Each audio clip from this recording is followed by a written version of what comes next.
శీతాకాల విడిది కోసం రాష్ట్రపతి ద్రౌపది ముర్ము హైదరాబాద్ వచ్చారు.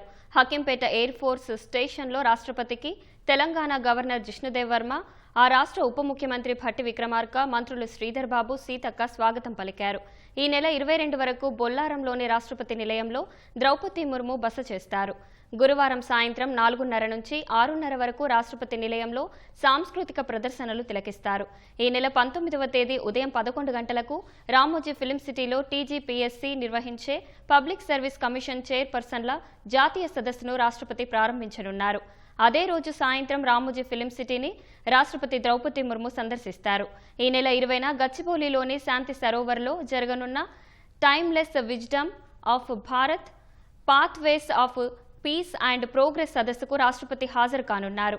ఈ నెల 21వ తేదీ సాయంత్రం రాష్ట్రపతి నిలయంలో ప్రముఖులకు ఎట్ హోమ్ విందు నిర్వహిస్తారు. ఈ నెల 22వ తేదీన రాష్ట్రపతి హకీంపేట విమానాశ్రయం నుంచి ఢిల్లీ వెళ్తారని అధికార వర్గాలు తెలిపాయి.